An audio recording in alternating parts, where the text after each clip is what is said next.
Hello दोस्तों, ये आपका अपना चैनल हाईसी ग्रामर रूल। यहाँ पर आपको पता ही है कि अब तक इंग्लिश की क्लासें आपको प्रोवाइड की जाती थी, इंग्लिश क्लासें मिलती थी, वो ग्रामर से संबंधित हो या लिटरेचर से संबंधित हो, और वो किसी भी मिनिमम टू यानी कि बॉटम टू टॉप जितने भी क्लासें इंग्लिश से संबंधित है सब की वीडियो आपको लगभग इस चैनल पर मिलती हैं। और इसके साथ साथ अब आपको कंप्यूटर से संबंधित जो कंप्यूटर लैंग्वेज है आपकी, कंप्यूटर से संबंधित भी आपको वीडियो प्रोवाइड की जा रही हैं। और लगभग आज ये तीसरी चौथी वीडियो आपकी है कंप्यूटर से संबंधित वीडियो। और कंप्यूटर में आपको ये आज हम टॉपिक लेकर आए क्लास 12th का, यूपी बोर्ड क्लास 12th का पहला ही चैप्टर है आपका ऑब्जेक्ट ओरिएंटेड का परिचय।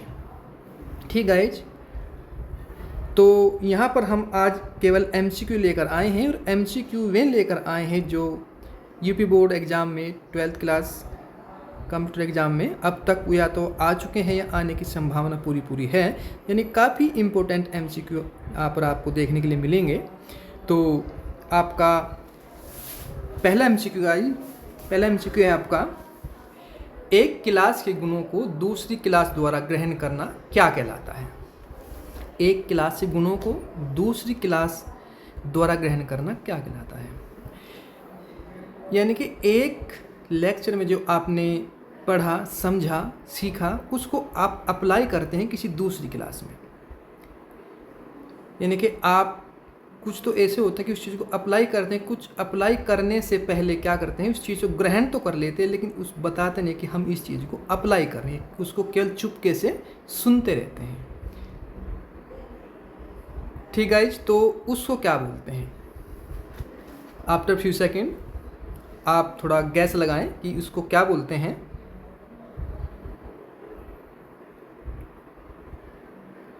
कलर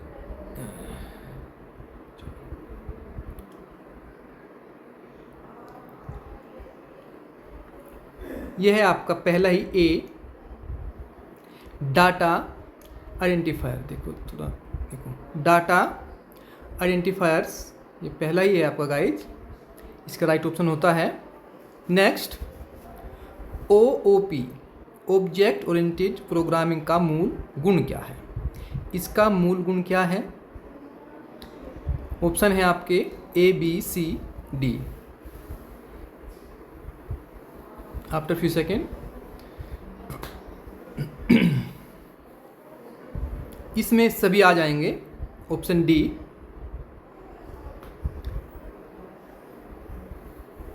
नेक्स्ट क्वेश्चन हमारा 5, डाटा या फंक्शन को एक साथ जोड़ना क्या कहलाता है। डाटा को और फंक्शनों को एक साथ जोड़ना, उनको ऐड करना क्या कहलाता है।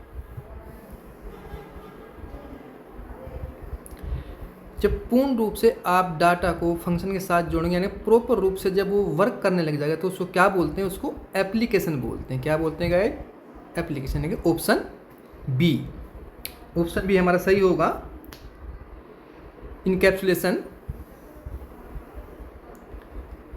ठीक गाइस, नेक्स्ट नंबर 6, OOP में प्रोग्रामिंग का मुख्य केंद्र क्या होता है।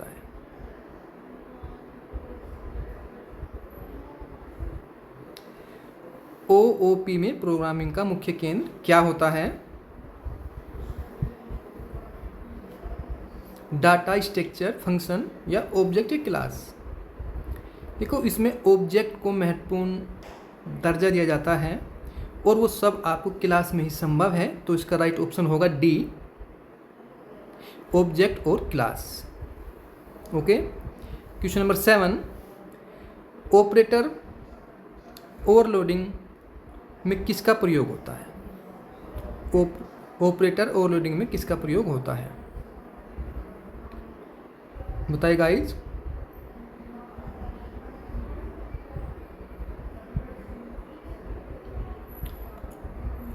तो हमारा पहला ही क्वेश्चन है, पहला ही ऑप्शन है हमारा A, polymorphism. Okay, next number 8, वह क्लास जो किसी अन्य क्लास को अपने सभी डाटा, आइटम या फंक्शन विरासत में देती है, यानी कि ऐसी क्लास जो किसी दूसरी क्लास को अपने फंक्शनों को, अपने आइटम्स को, यानी कि अपने गुणों को किसी दूसरी क्लास में दे, क्या कहलाती है। यानी कि आप इसको ऐसा भी ले सकते हैं कि एक गुण को किसी दूसरी क्लास में उस गुण का प्रयोग, उस ऑब्जेक्ट का प्रयोग एक क्लास में करने के बाद किसी दूसरी क्लास में जब उसका प्रयोग किया जाता है तो उसको क्या कहते हैं, उसको बोलेंगे बेस क्लास, एक आधार class. Okay, base class. Question number 9, encapsulation निम्नलिखित में से किसको क्रियान्वित एग्जीक्यूट करता है।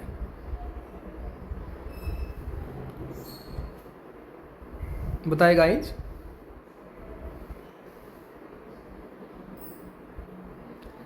किसको एग्जीक्यूट करेगा? ये डाटा इनकैप्सुलेशन को ही एग्जीक्यूट करेगा।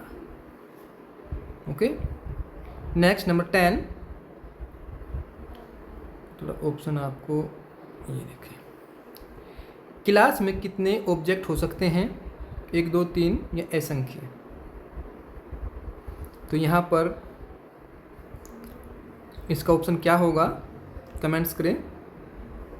क्लास में कितने ऑब्जेक्ट हो सकते हैं? देखो, अगर आप किसी को टीच करें, पढ़ा रहे हैं, तो आपको जो ऑब्जेक्ट आप क्लास को समझाने के लिए, उसको टीच करने के लिए आपको किस किस ऑब्जेक्ट का प्रयोग कर सकते हैं? क्या उसकी कोई गिनती हो सकती है? आप 1 करें, 10 करें, 100 करें, उसकी कोई गिनती नहीं है, असंख्य है। तो उसका ऑप्शन क्या होगा? ये असंख्य। ओके, नेक्स्ट, विजिबिलिटी मोड की कुल संख्या बताइए। विजिबिलिटी मोड की कुल संख्या बताइए। 11 क्वेश्चन है हमारा, 1 2 3 4 बताएं। इसकी संख्या होती है 3। ओके, नेक्स्ट नंबर 12, यदि एक बेस क्लास से एक से अधिक क्लासेज बनाई जाए तो वह है। एक बेस क्लास आपने ऊपर पढ़ा, जब एक डाटा का दूसरे क्लास की में डाटा उसी डाटा का प्रयोग किया जाता है, जब एक क्लास में किया जाता है तो उसको क्या बोलते हैं? बेस क्लास बोलते हैं। तो यहाँ पर क्या पूछा गया कि यदि एक बेस क्लास से एक से अधिक क्लासेज बनाई जाए तो वह क्या होता है, उसको क्या कहते हैं?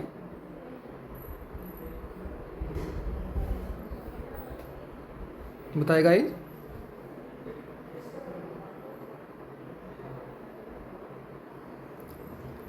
Hierarchical inheritance, option C, hierarchical inheritance.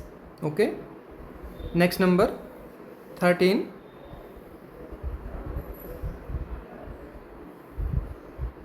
Class B A में विजिबिलिटी मोड है,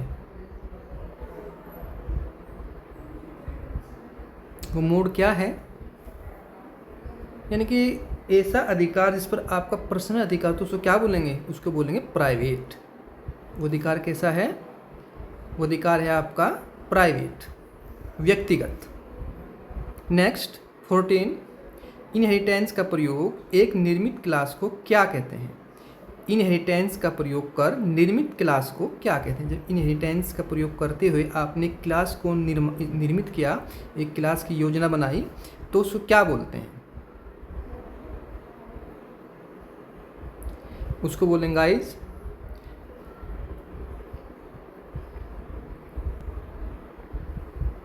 derived class. Option C, option सी,